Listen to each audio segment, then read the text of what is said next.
পবিত্র জিনিস খাও, হালাল রিজিক খাও, ওয়ামেলু সালেহান, এবং সৎ আমল করো। তাহলে সৎ আমলের পাশাপাশি আর একটা গুরুত্বপূর্ণ জিনিস এই আয়াতে আমরা পাচ্ছি যে হালাল রিজিক খেতে হবে। যদি হালাল রিজিক না হয় তাহলে সৎ আমল হবে না। এই আয়াতে ফুটে উঠেছে যদি হালাল রিজিক কারো না হয় তাহলে আমল সৎ হবে না। হালাল রিজিক ছাড়া আমল সৎ হতে পারে না। না হলে রসুলদেরকে ডেকে কেন আল্লাহ বললেন, আগে বললেন কুলু মিনাত তাইয়্যিবা, আগে বললেন হালাল রিজিক খাও, এরপরে সৎ আমল করো। আগে রিজিক হালাল, তারপর আমল সৎ। তাহলে রিজিক যদি হালাল না হয়, উপার্জন যদি বৈধ না হয়, তাহলে আমল সৎ হবে না, এ আয়াত প্রমাণ করে। কারণ আল্লাহ কেন এভাবে একটার পর একটা কথাগুলো বললেন? দেখুন, হাদিসের দিকে যদি আমরা রিজিকের বিষয়ে যাই, তাহলে এভাবে মুহাম্মদ সাল্লাল্লাহু আলাইহি ওয়াসাল্লাম অনেক কথা বলেছেন পবিত্র রিজিক ভক্ষণ করার বিষয় নিয়ে। আন আবি হুরায়রা রাদিয়াল্লাহু আনহু قال قال رسول الله সাল্লাল্লাহু আলাইহি ওয়াসাল্লাম, আবু হুরায়রা রাদিয়াল্লাহু আনহু বলছেন যে রাসূলুল্লাহ সাল্লাল্লাহু আলাইহি ওয়াসাল্লাম বলেছেন, ইন্নাল্লাহা তাইয়্যিবুন লা ইয়াকবালু ইল্লা তাইয়্যিবান, আল্লাহ হচ্ছেন পুত পবিত্র, তিনি পবিত্র ছাড়া অপবিত্র জিনিস গ্রহণ করেন না। তার সত্তা যেমন পবিত্র, তিনি বান্দার পবিত্র জিনিসগুলো গ্রহণ করেন।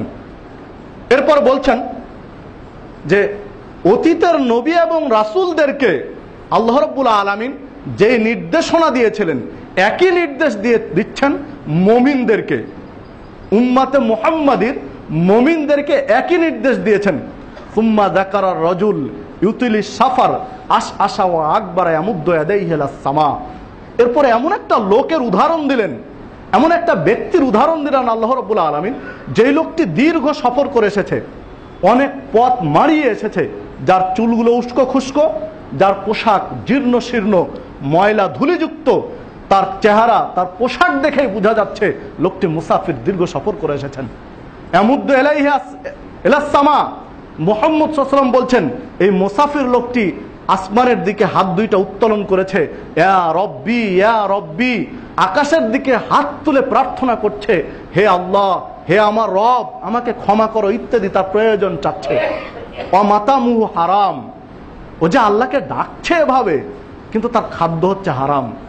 অমাস্তাবুহু হারাম, তার পানীয় হচ্ছে হারাম, যা খায় সেটাও হারাম, যা পান করে সেটাও হারাম। অমালবাসু হারাম, যে পোশাকটা পরে ইয়া রব্বি বলছে, এই পোশাকটিও হারাম টাকা দিয়ে কেনা।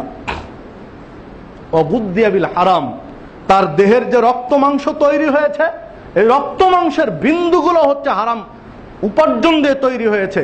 ফাআন্না ইস্তাজাবু লিযালিক, কিভাবে আল্লাহ তার প্রার্থনা কবুল করবেন, কিভাবে আল্লাহ তার দোয়া কবুল করবেন?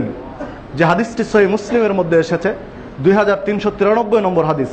সম্মানিত উপস্থিতি, তাহলে দেখুন, একজন মুসাফির ব্যক্তি দীর্ঘ সফর করে এসেও যদি আল্লাহকে প্রার্থনা করে, ডাক দেয় বিপদে পড়ে, আর তার খাদ্য যদি হালাল না হয়, পানীয় যদি হালাল না হয়, পোশাক যদি হালাল না হয়, তার দেহের রক্ত মাংস তৈরি যদি হালাল উপার্জনে না হয়, তাহলে মুহাম্মদ সাল্লাল্লাহু আলাইহি ওয়াসাল্লাম বলছেন তার ইবাদত কবুল হবে না, তার আমল কবুল হবে না।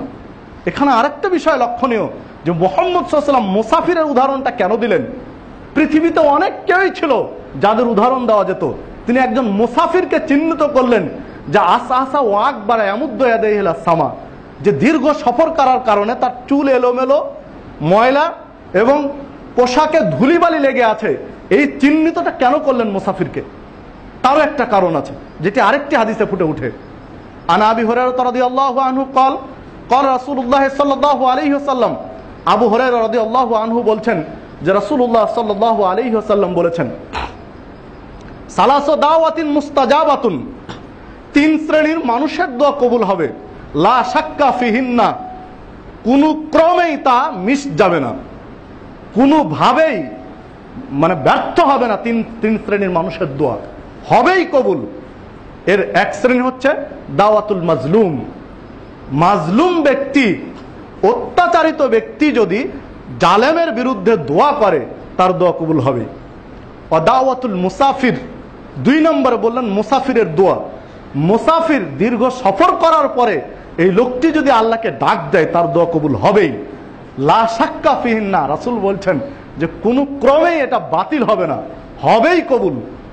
আর 3 নম্বরে বললেন দাওয়াতুল ওয়ালিদি আলা ওয়ালাদিহি, পিতামাতা যদি সন্তানের জন্য প্রার্থনা করে, দোয়া করে, তা কবুল হবেই, মিস যাবে না। যে হাদিসটি সহিহ তিরমিজির মধ্যে এসেছে, 1905 নম্বর হাদিস, শেখ আলবানী হাদিসটিকে সহিহ বলেছেন। তাহলে দেখুন, মুসাফিরের দোয়া কবুল হবেই, কোনোভাবেই ব্যর্থ হবে না। এই মুসাফিরও যদি আল্লাহকে ডাকে আর হালাল খাদ্য যদি না হয়, কবুল হবে না। তাহলে মানে ইবাদত কবুল হওয়ার বা আমল সৎ হওয়ার অন্যতম শর্ত, সৎ আমলের আগে শর্ত রিজিক হালাল হওয়া। যেটা বুঝাতে চেয়েছে হাদিসটি দিয়ে, যে দেখুন, আগে আমল সৎ হওয়ার পূর্ব শর্ত হলো রিজিক হালাল হওয়া। এই জন্য আল্লাহ রাব্বুল আলামিন ওই আয়াতটিতে বলছেন যে কুলু মিনাত তাইয়্যিবা, রসুলদেরকে বলছেন যে আগে রিজিক হালাল করো, হালাল খাদ্য খাও, ওয়ামালু সালেহান, এরপরে সৎ আমল করো। তাহলে সৎ আমল আপনাকে আমাকে করতে হবে, এই আয়াতটি তো বোঝা যায়। দেখুন, এইভাবে আমরা যদি লক্ষ্য করি তাহলে দেখতে